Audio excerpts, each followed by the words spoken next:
مساء الخير باشمهندسين، كيف أخباركم؟ إن شاء الله تمام. حبيت في الليكشر إن شاء الله الليلة أشرح بصورة سريعة عن البومبس أو البومب روم أو الفاير بومب روم ومكوناتها. تمام.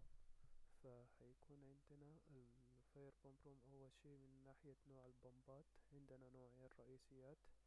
حاجة بسميها الهوريزونتال سبليت كيس زي ما قدامنا هنا في الموديل، اللي هو مبدئيا زي ما قلنا.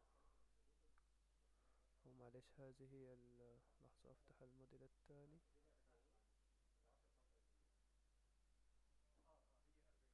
طيب، شايفين البمبات عندنا هنا اللي هي بنسميها horizontal split case، اللي هو زي ما كنت قلت لكم في اللكشر الفات انه عندنا المين الكتريكال.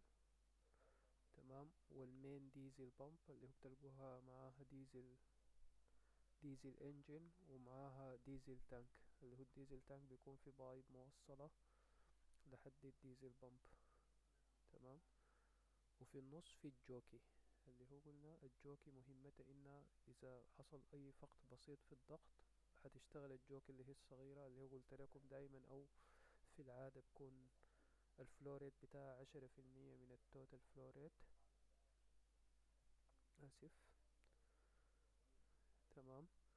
واذا حصل اي تسريب في الشبكة نتيجة لاي حاجة بيقوم تشتغل الجوكي. بتشتغل كيف؟ عن طريق عندنا هنا بكون دايما 3 كنترول بانل. اي بمب من الثلاثة بمبات دي او من الثلاثة بمبس عندها كنترول بانل تمام. الكنترول بانل بيكون في خط واحد موصل من البمب هنا من اللاين بتاع البمب لحد الكنترول بانل بتاعتها، وبمب أو سوري خط من البمب هنا لحد الكنترول بانل بتاعتها، وخط من الكنترول بانل او سوري من اللاين بتاع اللاين بتاع اللي هي الديزل لحد الكنترول بانل. فالفكرة انه لما يحصل فقد في الضغط زي ما قلنا بتشتغل الجوكي. لما يكون الفقد في الضغط نتيجة لأنه حدا شغل هوز ريل أو سبرينكلر يشتغل، بيكون الفقد في الضغط أكبر من قدرة المضخة بتاعة الجوكي. يعني هي في كل الأحوال هتشتغل، لكن الفكرة إنه هيكون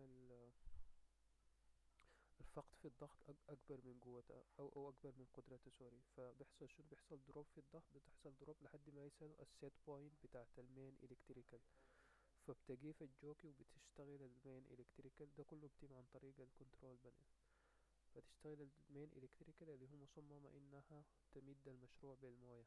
بتشتغل عن طريق شايفين موصل، وبعد ذاك بيمشي الرايزر. هنجي للحاجات دي هسا، بس بيمشي الرايزر للمبنى هنا زي ما شايفين. لحظة بس.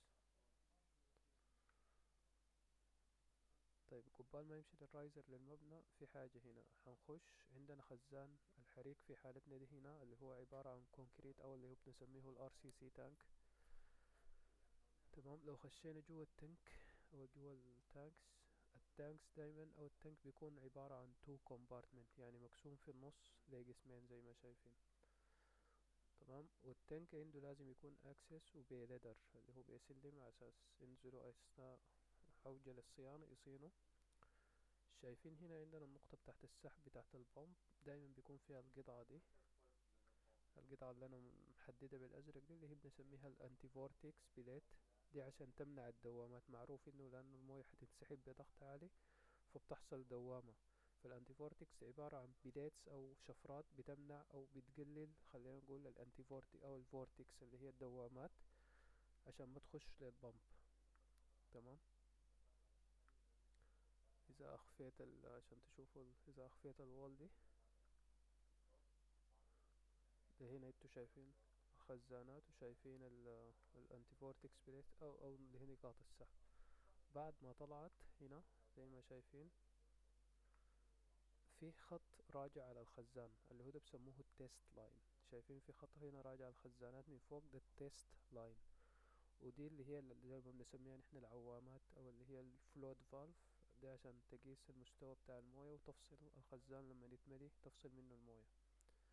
تمام. اكيد هيكون برضو في بايب فوق هنا هتكون موصلة مع الدرين اللي هي بنسميها الاوفر فلو. اذا الخزان معروف ممكن الفلوت فالف يخرب، فاللي بيحصل شنو؟ بيحصل اوفر فلو، او اللي هو المويه بتمشي، وفي الحالة دي بنوصلها بنقطة بتاعة درينج او اللي هي تصريف.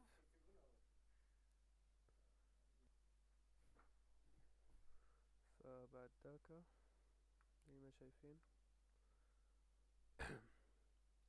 في حالة المبنى بتاعنا ده، لأنه أنا المشروع مثلا قدامنا ده عبارة عن مول. المول بيكون فيه حاجة اسمها اللوب، اللي هو دي دايما ما بتكون في المشاريع التانية. بيكون مثلا من هنا طوالي لما تتلم التلاتة بمبات بتقوم تمشي على الرايزر اللي هو بتخش على المبنى.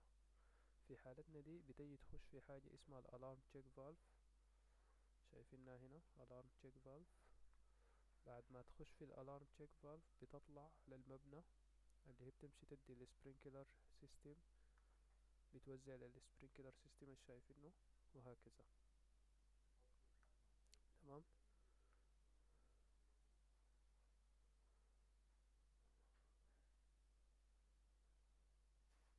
طيب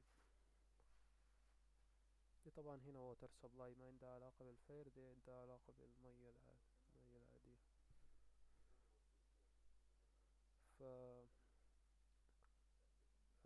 داير اقول ايوه عندنا الاو اس ان واي فالف. طبعا اي بمب قبالة وبعدها لازم يكون عندك فالف، اللي هو اذا البمب عايز تصينه بتقفل الفالف اللي هي الموية الجاية من الشبكة، وبتقفل الفالف اللي هو من هنا جاي من الشبكة، ومن هنا جاي من الخزان. بتقفل الفالفين عشان ما تجي موية، وبتفك البمب اذا عايز تطلعها تعمل لها صيانة. فاي بمب قبالة وبعدها لازم يكون عندك فالف.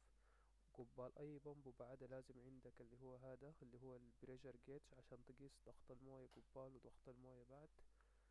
تمام. آه الالارم تشيك فالف عبارة عن الالارم تشيك فالف عبارة عن اللي هو لما الموية تتحرك في الشبكة نتيجة لأنه في سبرينكلر فتح، فالبيحصل إنه الألارم الموية بتتحرك في الألارم تشيك فالف، فبتعمل لي حاجة زي الجرس. إذا في اللي هو عبارة عن جرس ميكانيكي، إذا في حد أراوند هنا بيسمع الجرس وبيعرف إنه في حريق. طيب بصورة تانية عندنا النوع التاني.